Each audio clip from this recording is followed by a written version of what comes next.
Honourable Rodney Hyde.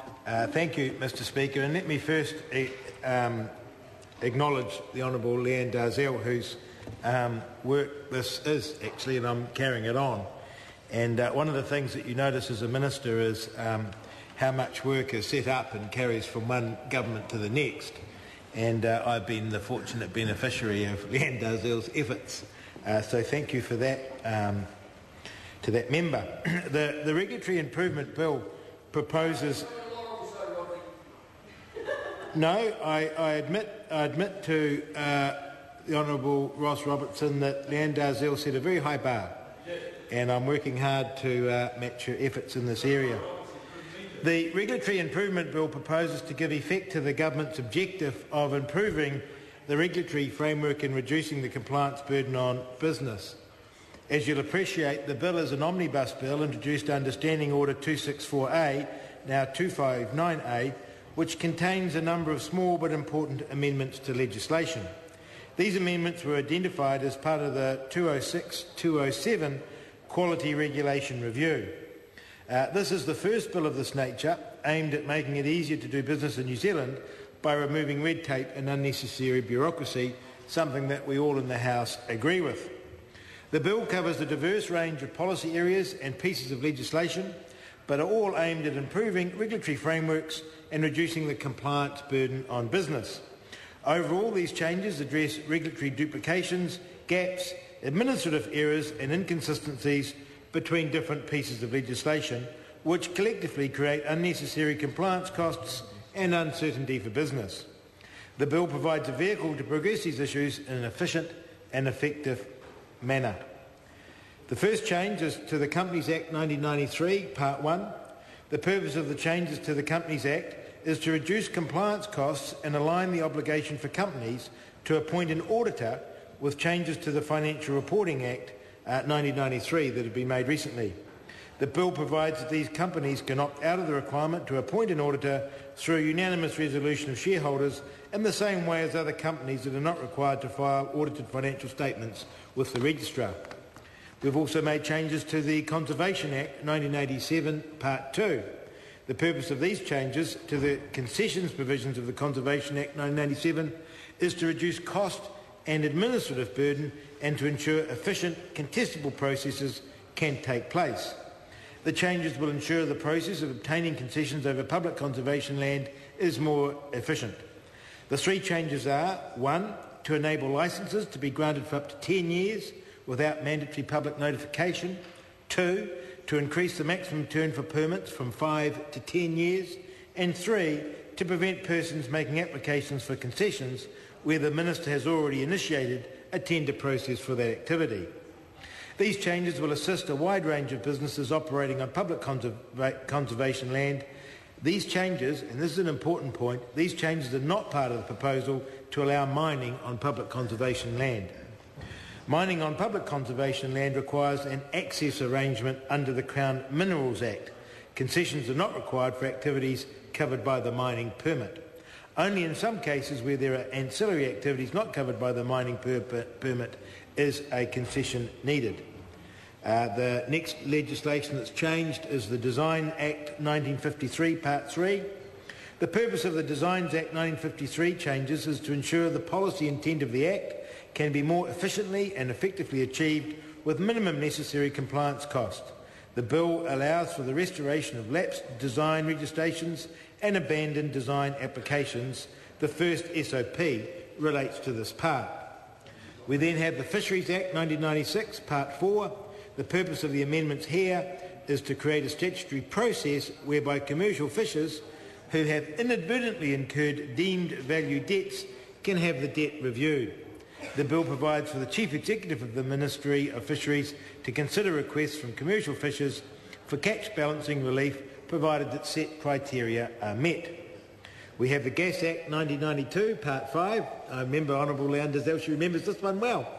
The purpose of the changes to the Gas Act 1992 is to create certainty that any regulations and rules that the Gas Industry Company Limited can recommend under Part 4A of the Gas Act, I'm noticing Leanne Darzel nodding her head, in 1992 will cover gas used as a feedstock. The changes will reduce the uncertainty for the gas industry and ensure all participants will be treated fairly. Mr Chair. The Honourable Rodney Hyde. We then have changes to the Hazardous Substances and New Organisms Act 1996, Part 6. The purpose of the Hazardous Substances and New Zealand Organisms Act 1996 changes is to ensure the policy intent of the Act can be more efficiently and effectively achieved with minimum necessary compliance costs. Here's an important point, and I'm looking at the Greens here to appreciate this. The amendments do not affect the regulation of genetically modified organisms. This was an intentional decision, as any changes to the regulation of genetically modified organisms is likely to be contentious and wouldn't fit within such a piece of legislation. The purpose of a regulatory improvement omnibus bill is to address relatively minor regulatory problems, and this bill is not an appropriate means to address such an issue. The HASNO amendments cover a range of different matters. The first is to improve the functioning of the Environmental Risk Management Authority. There are 4 things we're doing here. First, instead of requiring all applicants for general use of hazardous substances applications to be publicly notified, by giving it the discretion to publicly notify only those that it considers is likely to be a significant public interest and to not notify those that are routine. 2, by allowing it to delegate the relatively minor technical or administrative decisions to its chief executive or other persons. 3, by allowing it to deal with changes to individual substance and group standard generic approvals at the same time, and to make minor or technical corrections to those group standard approvals on its own motion. And 4, by removing duplication of reporting requirements in its statement of intent and annual report and annual monitoring report. The second area is to reduce barriers to innovation by getting the balance right between the benefits of public participation and the associated costs and delays. 2 things here, again by allowing the discretionary public notification of applications for general use of hazardous substances, and 2, in particular, by introducing rapid assessment of certain classes of applications of low-risk, non-genetically modified organisms in line with the Primary Production Select Committee report on its investigation into plant imports, while on the other hand allowing the authority to publicly notify applications for non-GMOs that it considers may be of higher risk. The third area is to improve the operation of test certification for high-risk hazardous substances. 3 things here. 1, by removing the all-or-nothing nature of current certification requirements, by giving test certifiers the flexibility to issue conditional test certificates for locations where they consider non-compliance to be, quote, minor and technical, while that non-compliance is remedied. 2, by extending the authority's power to revoke test certificates and the grounds for such revocation to when the certificate holder no longer meets the criteria for which the certificate was issued. And 3, by allowing the register of test certificates to be searched for emergency response planning purposes by, for example, the New Zealand Fire Service.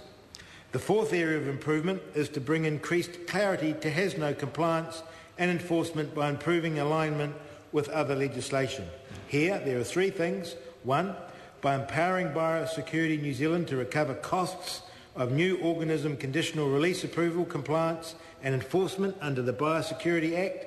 These costs are currently met for MAF's baseline funding.